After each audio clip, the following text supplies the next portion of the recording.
AI के बारे में अपन बहुत डीप जा रहे हैं। जैन जी, बताओ कि क्या एआई सबको मिलना चाहिए? ये आपने बहुत सही सवाल पूछा कि क्या एआई पब्लिक गुड है? मतलब बेसिकली सैम अल्टमैन ने अपने एक इंटरव्यू में कहा था कि हम क्या करेंगे, हम हर एक व्यक्ति को, दुनिया के हर एक नागरिक को एक कंप्यूट पावर दे देंगे, एक जीपीयू दे देंगे, ठीक है? मि और वो उस पे वो ऑलरेडी दे रहा है, चैट जीपीटी फ्री भी है, ठीक है? एग्ज़ैक्टली। बट उस पे जो है, आप जो है क्वेश्चंस पूछ सकते हो, उस पे इमेज इस पे घिबली बना सकते हो, राइट। उस पे वीडियो बना सकते हो, उस पे जो स्पीच सिंथेसिस कर सकते हो, ट्रांसक्राइब कर सकते हो, जो मैं करता हूँ अपनी कंपनी के लिए। तो द क्वेश्चन इज़ कि क्या अगर हम देने लगे, जैसे ओपेनएआई दे रहा है, या जैसे अगर कोई और बड़ी कंपनी देने लगी, तब तो वो बिज़नेस में ही नहीं रहेंगे। तो फिर सवाल वही आ जाता है कि जो अभी ओपेनएआई जूझ रहा है, जो उसने रिसेंटली किया है कि उसने नॉन प्रॉफिट से फॉर प्रॉफिट कंपनी बन गया। राइट। तो दैट इज़ द थिंग कि आप तो एक बिज़नेस हो, आपको बिज़नेस भी चलाना है। आप एक एआई कंपनी हो, आपको आपके जो है कंप्यूट डेटा सेंटर्स, जीपीयूज़ ये सब लग रहे हैं। अगर हम इसमें देखें तो स्टार्टिंग में ओपेनएआई यही सोच के for the sake of humanity, हम ह्यूमैनिटी को एजीआई पहुँचाएँगे, 2014 में सेटअप हुआ था। एलन मस्क उस फाउंडिंग बोर्ड में था, राइट? कुछ सालों बाद बेसिकली एलन मस्क जो था ही वांटेड कि जो है टेस्ला के साथ ओपन एआई जो है कोलैबोरेट कर ले, ठीक है? टेस्ला जो है उसको एक्वायर कर ले ओपन एआई को। एलन मस्क का प्रपोजल था बोर्ड के पास। ओपन एआई के बोर्ड ने मना कर दिया। ओपन एआई के बोर्ड ने जब ये मना किया, ठीक है? तो उसके बाद एलन मस्क थोड़ा पीछे हो गया। इस बीच ओपन एआई ने फंडिंग्स उठाई पोस्ट कोविड। उसमें बहुत बड़ी-बड़ी कंपनीज़ इंक्लूडिंग माइक्रोसॉफ्ट। और अभी रिसेंटली आपको पता होगा कि ओपेनएआई ने 300 बिलियन वैल्यूएशन पे 40 बिलियन डॉलर्स का फंडिंग उठाया। राइट। द क्वेश्चन इज, अगर आप एक नॉन प्रॉफिट कंपनी हो, आप अगर एक नॉन प्रॉफिट कंपनी हो जो ह्यूमैनिटी के सेक के लिए एजीआई ला रहा है, आप इतने बड़े पैसे उठा के फिर इन्वेस्टर को क्या जवाब दोगे?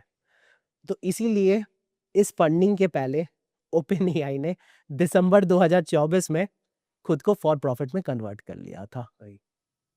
ठीक है? क्योंकि उसको बिज़नेस करना है। बट उनका अगर आप जाइएगा इन्वेस्टर कॉल मीटिंग्स में और लास्ट सुनिएगा, देयर वर क्वेश्चंस।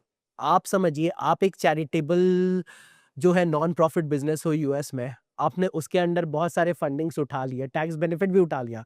भाई हम तो नॉन प्रॉफिट है, हमें टैक्स बेनिफिट दो, हमने एसेट्स भी बना लिए हैं, अब आप प्रॉफिटेबल दिखा रहे हो।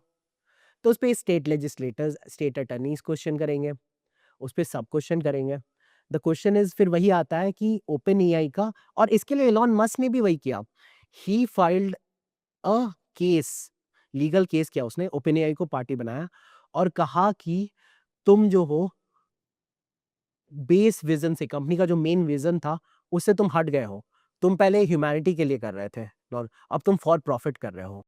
और उसके बाद ओपन एआई ने रिस्पॉन्ड किया कि तुम ये इसलिए कर रहे हो क्योंकि हमने तुम्हारे टेस्ला के साथ जो है ये एक्विजिशन नहीं होने दिया, राइट। राइट?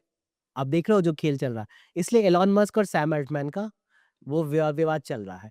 एलन मस्क ने वो केस पीछे लिया और फिर से केस डाला और इस बार माइक्रोसॉफ्ट को पार्टी बना दिया कि भाई तुम तो माइक्रोसॉफ्ट से पैसे ले रहे हो, टेस्ला के साथ क्यों नहीं लिए फिर? और वो केस चल रहा है। और इस बीच एलन मस्क ने क्या किया?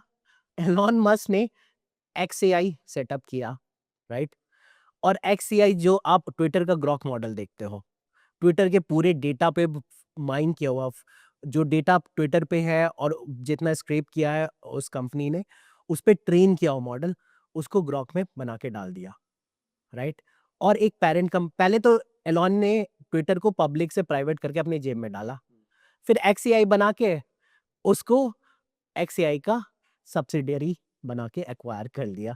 मतलब पैसे जो है इधर से अपनी जेब में, फिर इस पॉकेट से उस पॉकेट में। तो ये चल रहा है आपका एआई इंडस्ट्री में।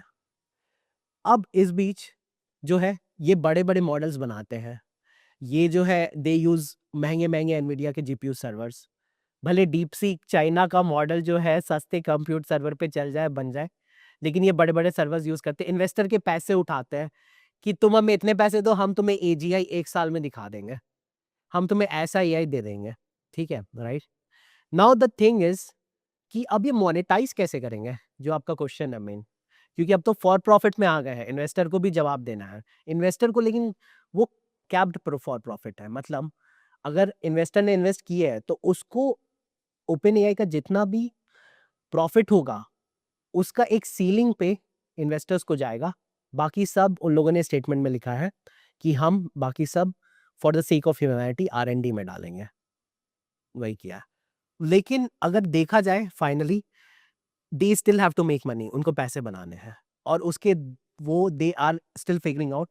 बट उसमें वही मॉडल है, आप डेटा दो, जैसे आप और हम क्वेरी मारते हैं, ठीक है, इसको कहते हैं हम लोग फ्रीमियम मॉडल। एक चीज फ्री रखो और एक चीज प्रीमियम रखो।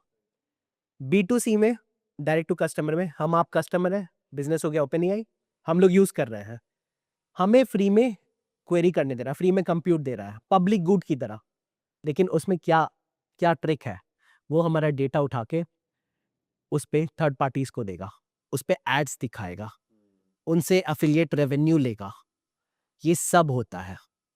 आप समझ रहे हो?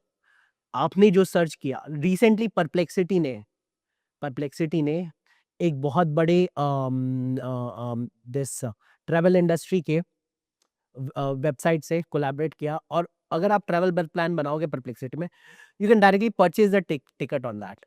ओपन एआई ने क्या किया, शॉपिफाई इंटीग्रेट कर दिया। अब आप चैट जीपीटी पे शॉपिफाई में भी बहुत जल्दी परचेज कर सकोगे, डायरेक्ट परचेज होने लग जाएगी। तो ये हो गया आपका फ्री मॉडल।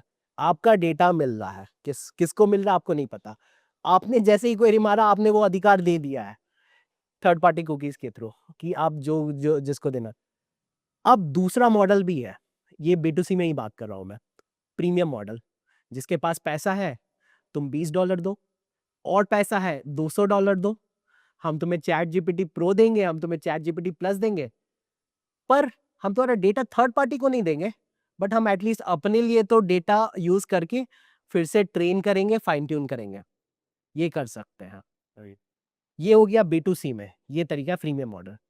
B2B में एंटरप्राइज के लिए क्या कर रहा है, B2B में एंटरप्राइज के लिए भी उन लोगों ने एक तरीका निकाला है कि वो प्लेटफॉर्म देते हैं, वो मॉडल्स आप एपीआई के थ्रू यूज कर सकते हो एंटरप्राइज के लिए, ठीक है। और उसमें वो बस ये कहते हैं कि हम एंटरप्राइज का डेटा नहीं रखेंगे, तुम अपना जो कंपनी का डेटा है तुम अपने पास रखो, उसके लॉग्स रखो, और फाइनली जो है उसमें वो उस पे भी माइंड नहीं करेंगे, उसमें वहां पे है, लेकिन एंटरप्राइज से और पैसे लेते हैं। तो इस मॉडल से आप जो है अपने इन्वेस्टर्स को प्रॉफिट दिखा रहे हो, क्योंकि अब तो आप हो गए हो फॉर प्रॉफिट।